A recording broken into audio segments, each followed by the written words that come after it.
You must be thinking that the world is ruled by politicians and the generals of army.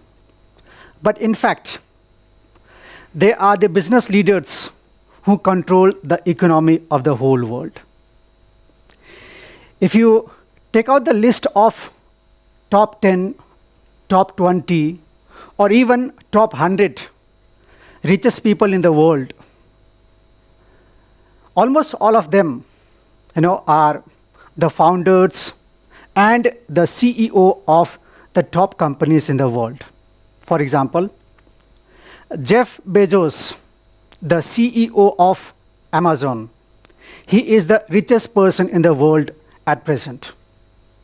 Following him, Bill Gates, one of the founders of Microsoft, he is the second richest person. Likewise, Warren Buffett of Hathaway, Larry Ellison of Oracle, Mark Zuckerberg of Facebook, and so on. How can you forget our own Indian billionaires in the world? Mukesh Ambani, the owner of Reliance Industry. Gautam Adani of Adani Groups. Uday Kodak of Kodak Mahindra Bank. Shiv Nadar of SCL. Kumar Birla of Aditya Birla Groups, and many more. Okay? So this is the power of business or commerce in the world, which creates not only goods and services for the consumption, but the business leaders for the world. So my dear students, I welcome you all to an overview of the subject commerce. So if you aspire to be an entrepreneur who creates jobs not only for himself or herself, but for many others, if you aspire to be a part of the corporate world, so-called, then this subject, commerce, is going to be one of your important subjects. So today, we will have an overview of the ISC syllabus for class 11 and 12. Okay, so let's start.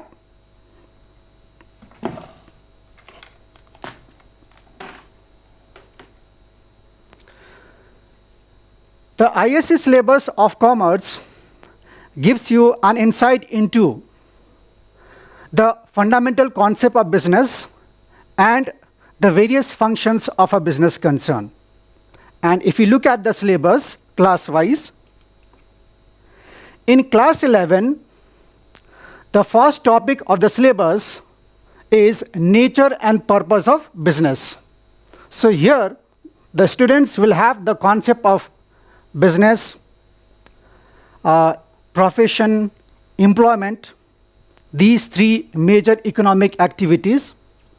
The students will also have the concept of the two parts of business, that is industry and commerce. Number two, here the students will have the concept of the different forms of business organizations, like sole trade or sole proprietorship form of business organizations, partnership form of business organizations, and the company form of organizations. Okay? So under company form of organizations, the students will come to know about the different types of companies, private companies, public companies, even cooperative organizations, and so on. In the third component, the students will have a gist of social responsibility of business and business ethics. In the fourth component, the students will have the general concept of the emerging modes of business, like e-commerce, and the concept of BPO, that is business process outsourcing, and KPO, that is knowledge process outsourcing. In the fifth component, the students will have the general concept and the functions of stock exchanges, how they operate, the different players in the stock exchanges, like brokers, underwriters, jobbers, etc. And the students will have a brief idea about the major stock exchanges in India, like BSE, that is Bombay Stock Exchange, and NSE, that is National Stock Exchange. Here the students will also have a brief idea about SEBI, that is Securities Exchange Board of India, which regulates the functions of stock exchanges. Okay? In the sixth component, the students will have the concept of trade. Basically here the syllabus emphasizes on the internal trade, that is wholesale trade and retail trade. The concept of wholesale trade, retail trade, the functions, operations, the various documents which are used in the internal trade, and even the role of Chamber of Commerce. In the seventh component, the students will have a brief idea about international trade, that is foreign trade, especially import trade, export trade, okay, and the role of WTO, that is World Trade Organization. Next, in the eighth component, that is insurance, here the students will have the concept of insurance, then the different types of risk, okay, the different types of insurance, that is basically life insurance and general insurance, the principles of insurance, and so on. So this is all about the syllabus of class 11. Now, if you want to know what is the syllabus for class 12, so here the entire syllabus has been divided into 4 basic components or blocks. The first block consists of the concept of business environment, the 2 dimensions of business environment, and something known as SWOT analysis. In the second component, the syllabus covers the concept of financing, the various sources of finance, especially the sources of finance which are available for joint stock companies, and the syllabus also consists of the latest trends that is taking place in modern banking system. The third component consists of the concept and the nature of management. It also includes various principles of management, especially the principles as laid down by Henry Fayol and F.W. Taylor. This component also covers the various functions of management.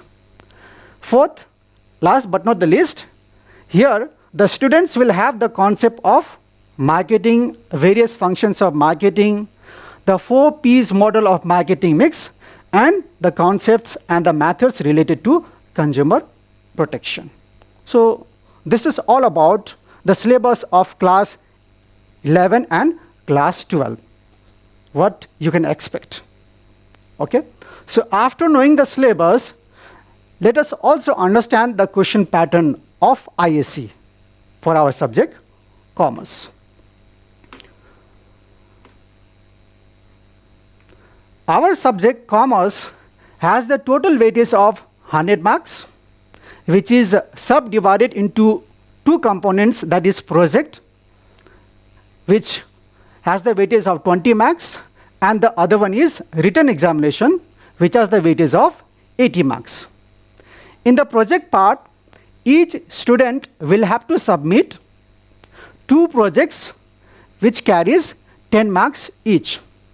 So these projects will be evaluated by an internal examiner who will be the subject teacher of the school itself, and one external examiner, that is the subject teacher coming from other school, to evaluate the project and take a viva. So I again request all my students to kindly prepare the projects and submit on time so that those are evaluated and the marks are sent to the council by the school internally. Moving on to the written examination. So here you will have to understand the question pattern. The whole question paper will be divided into 2 parts. The first part is the compulsory part. Here you will have 1 question, that is question number 1, but that will be subdivided into 10 questions of 2 marks each. So in that way, the total weightage of this compulsory part is 20 marks. Moving on to second part, here the students will have 8 questions numbering from 2 to 9. 8 questions of 12 marks each. But the students will have to attempt or answer any 5. So any 5 questions out of 8 questions. But the point is, each question in this part will be subdivided into 3 questions A, B and C of 3 marks, 4 marks and 5 marks respectively. So you can see over here, all these 8 questions are subdivided into 3 questions. Point is, if sub-question A is from one section, let's say business environment, if I talk from class 12 point of view, then the second sub-question will be from some other block or section. And the third sub-question will also be from some other block or section. So in this way, there is not a single question here where all the sub-questions are from the same block. So this reduces the scope of doing, selective studies and ignoring some of the chapters. So I request my students not to do the selective studies. Please emphasize on all the contents or the syllabus of ISC. Okay, so this is all about the question pattern. Now, if you want to get an idea of how the question paper looks like, so here is a sample of the question paper, commerce. So you can see part 1.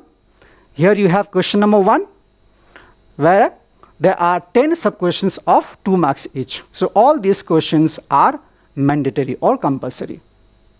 Moving on to part 2. So here you can see at the top in the heading itself, question says answer any 5 questions. So you have question number 2, which has been subdivided into 3 questions, question number 3, question number 4, likewise 5, 6, 7, all questions have been subdivided into 3 questions of 3 marks, 4 marks and 5 marks each. So you can see from question number 2 to question number 9, there are 8 questions in the second part. So this is all about the question pattern, right? Thank you.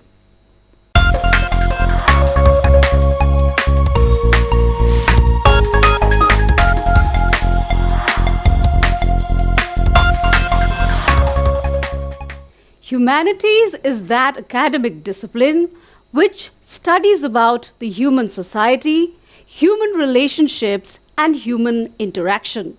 So therefore, the main subject matter of humanities is human beings and the human society.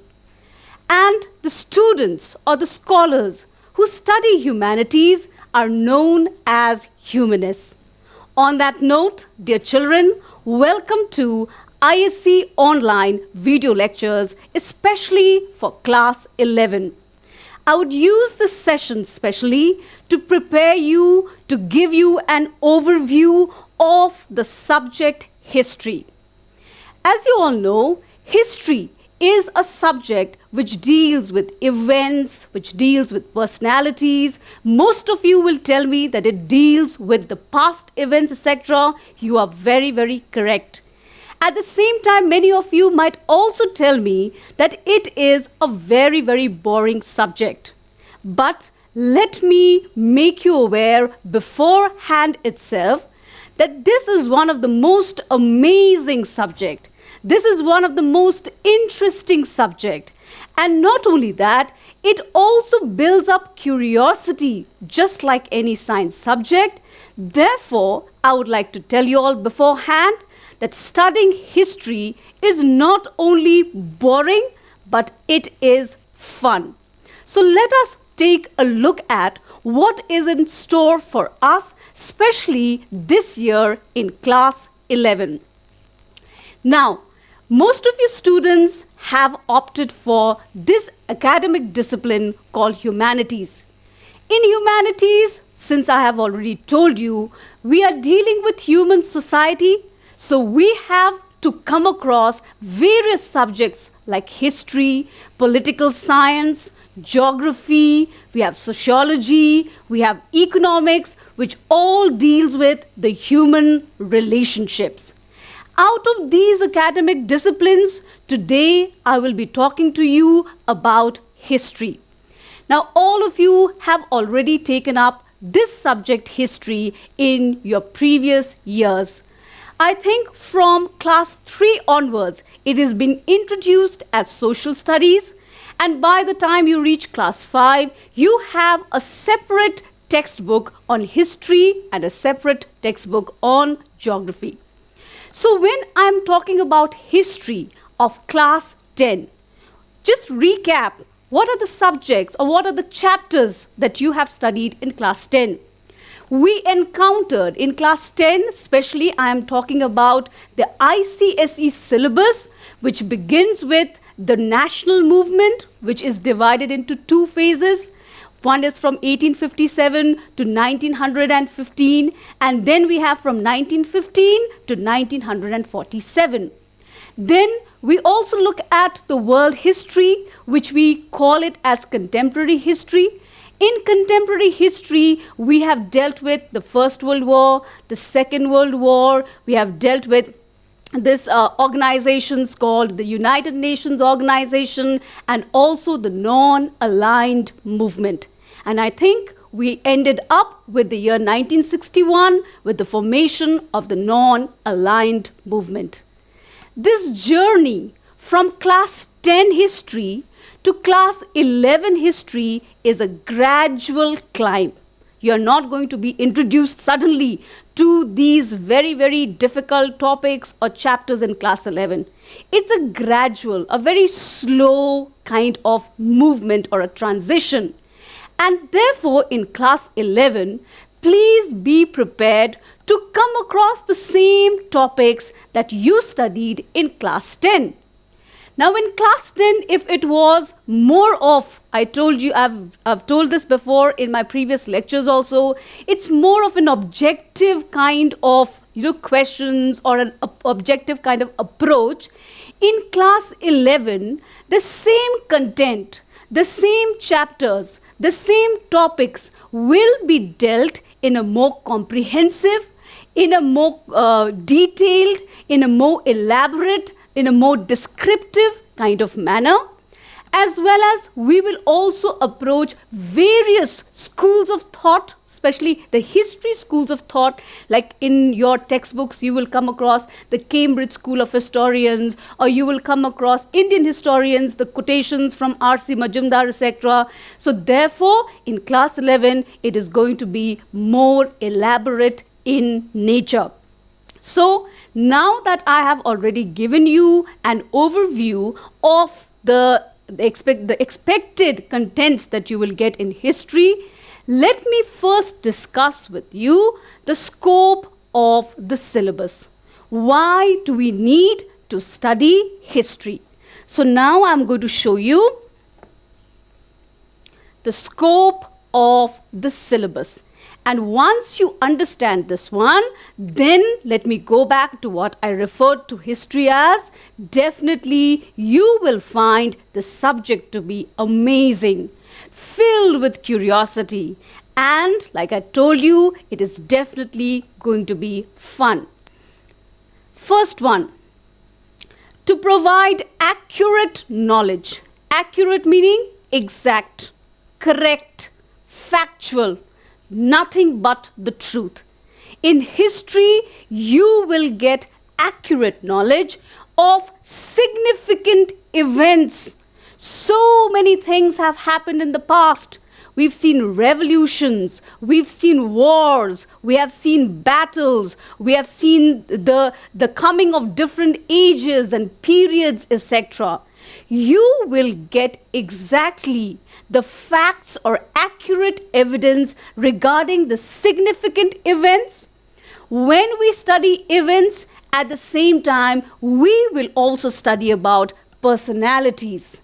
And since we are dealing with both Indian history as well as world history, We are not only compartmentalizing it to one history only. We have varied option. You will come across various personalities. For example, when I'm talking about the chapters in class 11, you will move into, there is a chapter on Russia, especially the rise of communism in Russia. So we will travel to Russia and we will learn about the personalities like Lenin and Stalin and Trotsky, etc. Sometimes we will have to travel to Germany to understand about the Kaiser or to understand about Hitler. Then we might move on to Italy, again another separate country altogether, where we will be meeting again Mussolini and studying more about his ideas on fascism. We have to study about Mahatma Gandhi. I cannot leave this great personality and his contribution towards the Indian national movement. Isn't it amazing now? Of the period under study, and all this we will be doing it as per sequence. In history, we do not have anything haphazard. Everything is in order. That is why we refer to it as chronological order of events. Everything that has happened year-wise, we are going to record it, and that has been put forward to you. So we do not go from 1915 straight away to 2020. From 1915, we will move on to 1916, which I personally call it the timeline of events. Next, to familiarize the candidates, we have to introduce you, all right? With what? With factual evidence. Evidence is very, very important. It's not like believe it or not theory. Here we are not playing that. Here we are giving you the facts. We are giving you the truth. And what kind of evidence? We are using primary sources, secondary sources, especially when it involves primary sources. Then in your textbook also, if you flip the pages of your textbook, you will find maps of 1914. You will find letters, you will find pictures, you will see, especially when we are dealing with, in your previous classes, when you studied about the monuments and the art and architecture, artifacts, Indus Valley, the dancing girl, or you saw the bull, the old man, the bearded man, everything is nothing but evidence. So we will provide you factual evidence. We are not hiding anything. It is not made up. And upon which the explanation or the judgment of the period must be founded. So whatever happened during that particular time period, that has been provided to you along with evidence. Next, to develop an understanding of the existence of problems. When I said we are studying about human society, we are studying about the society, the period, especially what kind of dresses they wore, the food that they ate, the social problems that they encountered. So definitely here we are studying about problems. Problems were there in the past, problems are there now also. And as we all like to use that particular line, history repeats. So we have to understand that in the past also there were problems and the relevance of evidence of the explanation. Problems like, especially in class 11, you will deal with the First World War. Then the Great Depression, that was a problem, all right? The national movement was a problem. Imperialism was a problem during that particular time. So, using these problems, we will try to explain to you how the humans or how the individuals of that particular society, they tried to solve these problems. Next, to develop the capacity to marshal facts, you should be able, marshal meaning to assemble, to collect. You should be able to collect these facts, all right? That is why we do have the system of giving you internal assessments. You all have done projects in class 10 and you will be doing projects in class 11 as well. So here when you are doing projects, what are you doing? The teacher has already explained to you, but you are using the same content again to do it on your own. It's like a DIY, do it yourself, where you are going to collect pictures, where you are going to collect information, you will assemble it in the form of project to marshal facts, evaluate evidence, and discuss issues from the historical point of view. So you are a budding historian and you have already learned how to write, how to present the facts in your own way. Next, to develop the capacity to read historical views, we should be looking at these views, or historical views will become historical perspectives from different angles.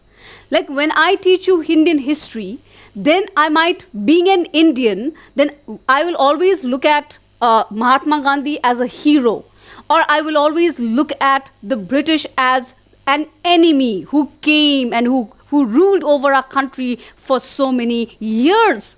But then when you become a historian, then you must develop a neutral approach. So that perspective should be there. And like I said, history does not only deal with that particular event, but it will tell you about the lifestyle of the people, the socio-economic conditions, the political conditions of that particular period as well. In the light of new evidence or new interpretation of evidence, to foster sense of historical continuity. In history, there is no breakup between periods. It's not that one period came and then suddenly there was a long break and another period just emerged all of a sudden. In history, there is continuity. Like I said before, it repeats itself. So whenever we are studying a present situation, today you know the latest thing that America is going through is this problem of racism. If you just turn on or tune on to the TV channels, etc., you will see the riots going on in America. So many districts under curfew. It is very, very difficult to solve this problem of racism. And this is not a new problem. Racism was always there in the past also. That is why we have to study about personalities like Martin Luther King, which you will be doing only in class 11. So that connection should be there. That bonding should be there. Somehow you should be able to relate what is happening today with what had already taken place in the past. This kind of riots that you see today, this kind of chaos, the situation that you see today in America was already there once upon a time. So we have to develop a sense of historical continuity. Next, to encourage Dominium. Dominium comes from the word diminish, right? To make it smaller, just to decrease it in size, to make it less significant. What are you going to diminish? What are you going to decrease in size? The prejudices, the kind of biased nature that we have, and to develop more international approach to world history. After you have studied Indian history, and when we come to the last portion of where our first Prime Minister, Jawaharlal Nehru, delivers his historical speech, right, at the stroke of the midnight hour, when he says that, when we end the chapter with that, let us not hate the British. When we are looking at Nazism, let us not hate Hitler. When we are looking at communism, let us not hate Lenin for just doing away with the Tsar. We must have a neutral approach, a more international approach. History doesn't teach you to hate anybody. We are just learning about the events that happened. And we as human beings have no control over these events. Therefore, as a historian, our only duty is to study it and to look at it from various other perspectives. Next is to develop the ability to express our views and arguments clearly using correct terminology of the subject. Now, this is very important because now and again we have seen, like when you go outside, especially for your higher studies, etc., probably you are in that group where one kind of topic comes up which is related to history. So instead of being dumb and instead of saying, I do not know anything about it, I think it will be quite beneficial if you study your lectures properly, and then maybe you can add something. Maybe you can contribute to that discussion. Maybe you can express yourself. Maybe you can argue with the other person. So therefore, to develop the ability to express views and arguments using the correct terminology, all right? So whether it was a war, whether it was a battle, whether it was a Cold War, whether it was a revolution, whether it was some kind of movement, whether it was the militarism in Japan, etc., terminology is very, very important. Terminology coming from the word term. You must use the correct word for that correct event that took place. To familiarize candidates with various types of historical evidence, now this is more like a repetition, to provide awareness of the problems. Like I told you in class 12, you will be studying about racism, you will be studying about the civil movements, you will be studying about the protest movements that took place, there is also chapters like Knoxalism, etc.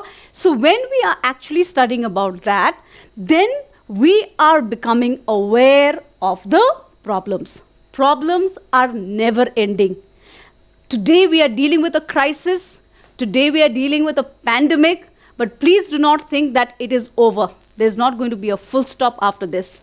Maybe after a few years, another great destruction or some apocalypse is going to come. It's very, very near.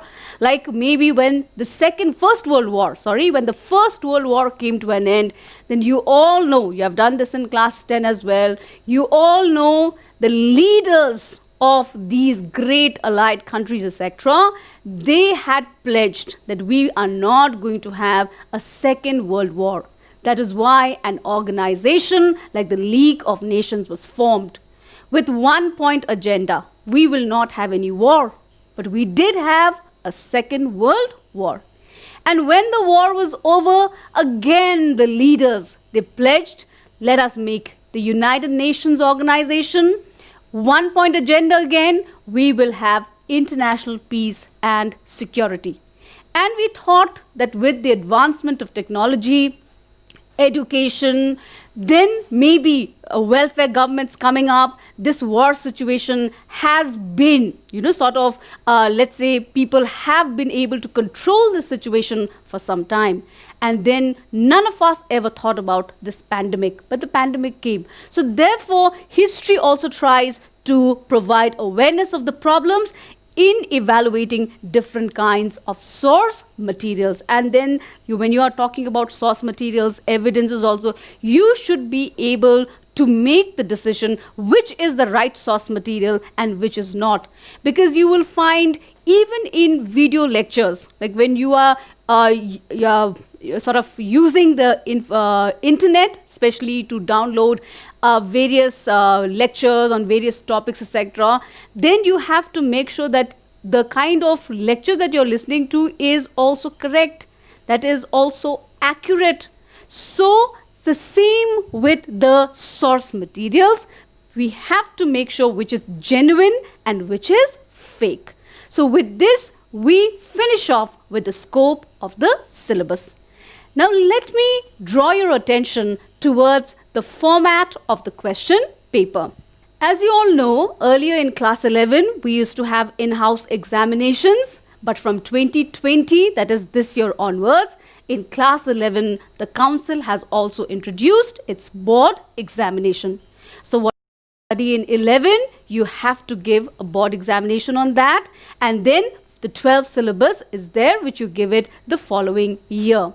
So therefore, when I'm coming to the format of the question paper, you have paper 1, which is out of 20 marks, and paper 2, which is out of 80 marks, and paper 1 and 2 together. To sum it up, we have a full 100-mark paper. Now, paper 1 is more, with project. It deals more with projects or internal assessment. And concerning the project, there are a few things that I would like to share with you. Again, I'm repeating, history is amazing, history is fun, history is interesting. And the reason why I'm saying this is because many of you, when you are being given a topic for internal assessment or project, some of you just do it just for the ritual of doing it. But if you just understand, right, the topics that have been given to you, then you will definitely find more joy in completing that particular assignment. For example, the council has given such lovely assignments like a case study where you have to do it on your own, or a field visit. Isn't this interesting? Field visit, like where you go to some place, or then you have to look at the monuments and write something about it, or even investigation. So you go to probably, if you have given a certain topic, then you go to the library or you go to the museums, you collect your information, your data, etc. That is also interesting. The next one is a local history or interview, oral evidence, book review, film review. I think all of you will enjoy this. Now, during this pandemic, it's very difficult for us to go outside, but something that we can do at home, staying at home, is book review, reading a book. Or if you are bored of reading a book, we also have film review. Just go through a movie, watch a movie that has been given to you by your teacher, and then you write a review on that. So the projects itself are so interesting. And like I've told you, the topic will be given by your teacher itself. That will be for 20 marks. Project is for 20 marks. The theory paper is of 80 marks.